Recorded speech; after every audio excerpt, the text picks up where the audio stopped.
Hello there, welcome to Across the Balkans. I'm Nafisa Latic. Great to have your company.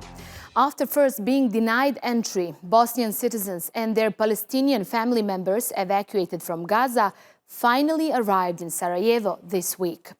Officials reached a consensus after ministers from Republika Srpska requested additional security checkups for the Palestinian relatives of Bosnian citizens. The first group was evacuated from Gaza to Egypt last week through the Rafah border crossing with the help of the Qatari government. The evacuees say they feel both joy and sadness to be back after enduring what they call hell on earth. We'll speak to the Bosnian ambassador to Egypt who helped organize the evacuations. But first, we have this report from Adam Amunu. This is the moment these Bosnians and their families from Gaza had been waiting for. They are now home in Sarajevo. They had earlier landed in Cairo from Gaza with the help of Qatari authorities and waited there for days for security clearance. The first group of 26 people arrived early on Monday after transiting through Istanbul, followed by a second group of 11 Bosnians in the evening. Feel safe. But we still very scared about our people in Gaza. Our family stay still in Gaza. Kids are dying there. I feel safe. I feel that my child is safe here right now in Bosnia. In Gaza, I was so scared about what will happen to him and how to save him from Gaza and the bombing everywhere. The situation is very hard. You think you are going to die 1, 2, 3 times a day. It is beyond imagination. The humanitarian situation is terrible. It smells like death in the streets of Gaza. Death is all around. They came in two groups and mainly comprised families and children, some of whom do not have Bosnian citizenship. Over the weekend, Bosnia's Council of Ministers unanimously approved a special entry for non-Bosnian citizens from Gaza, with relatives who do. But it was a hard-won decision due to a political deadlock between Bosnian, Croat and Serbian parties. According to reports from local media, there was uncertainty regarding the fate of evacuees upon their arrival in Cairo. They were given approximately 72 hours to depart the country. Bosnian Foreign Minister Elmedin Konakovic acknowledged the demanding and complicated nature of the operation. The world's biggest powers are still struggling to evacuate their own citizens. This is a big thing for us. We couldn't talk about it in public too much, but it was a demanding, complicated operation. We had to slowly climb over several obstacles, but thank God today it's over for these people. But for those still awaiting evacuation, the situation remains precarious. While hundreds of foreign citizens have found refuge, uncertainty still looms over Gaza. The images of emotional reunions in Sarajevo stand in stark contrast to the ongoing struggles faced by those left behind and those who cannot leave. Adam Amunu, Across the Balkans. Joining me now from Cairo is the Bosnian ambassador to Egypt, Sabit Subasic, who organized the evacuations and transfer of Bosnian citizens back home. He also went to the Rafah crossing in Gaza to personally help with their documentation and other procedures. Ambassador Subasic, I know you're very busy. Thank you so much for your time for Across the Balkans. Thank you for inviting me. Now, how complicated was getting these people out of Gaza? It is really complicated.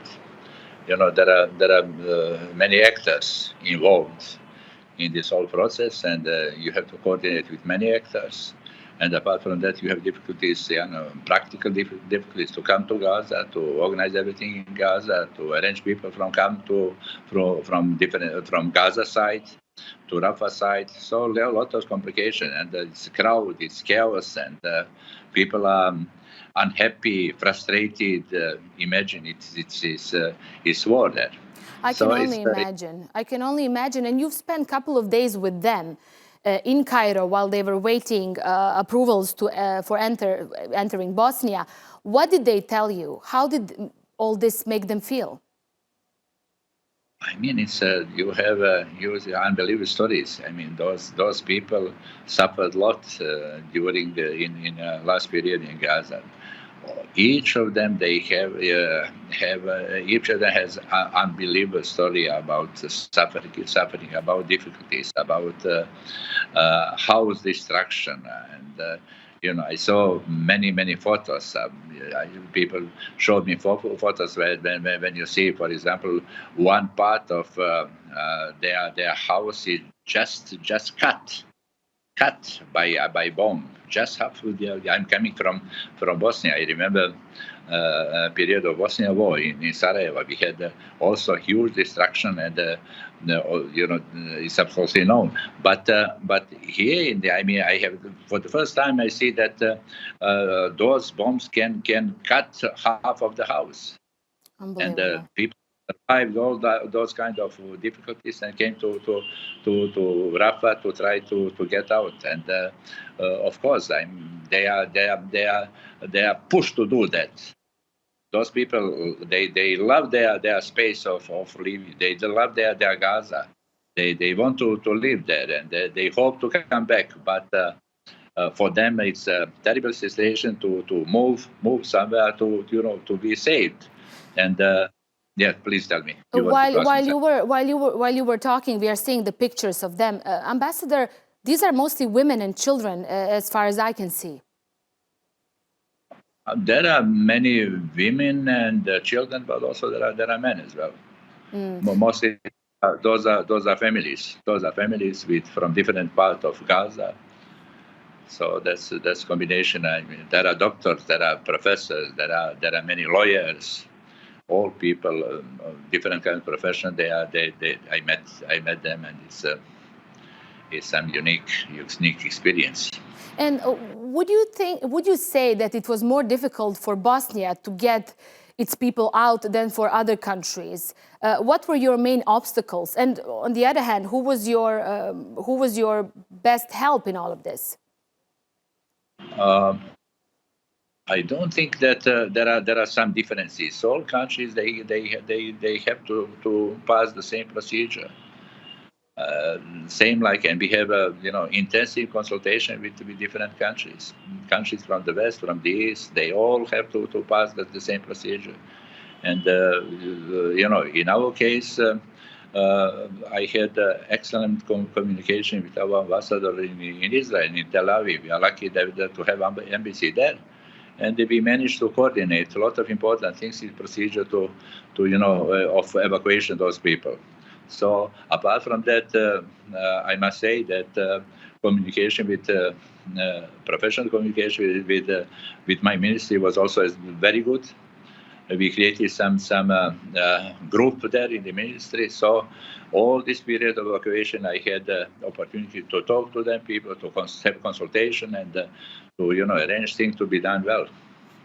You went also to Rafah crossing, as I mentioned. Can you describe to us the atmosphere there, especially having in mind that not all residents of Gaza are allowed to leave? I can imagine the desperation for this process to end. Yeah, I was twice in Rafah. To come to Rafah from Cairo, you need probably 7-8 hours by car.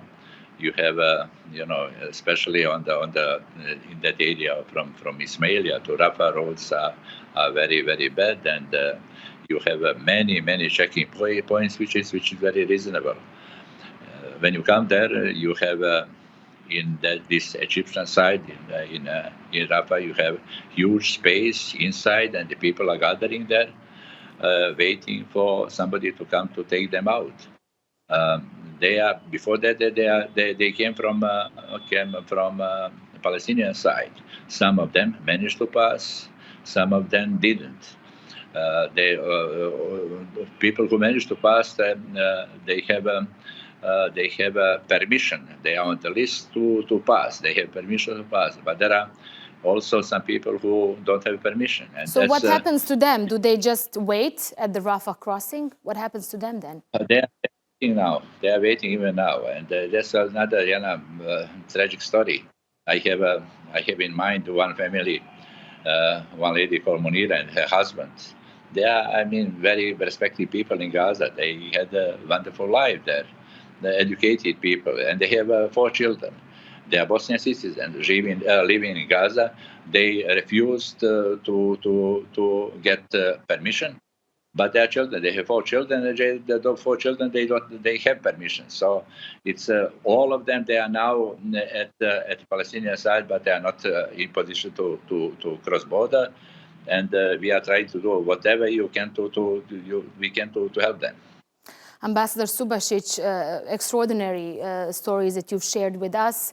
Thank you for being our guest again. And I wish you luck with the rest of your work over there. I can imagine how busy it is for you.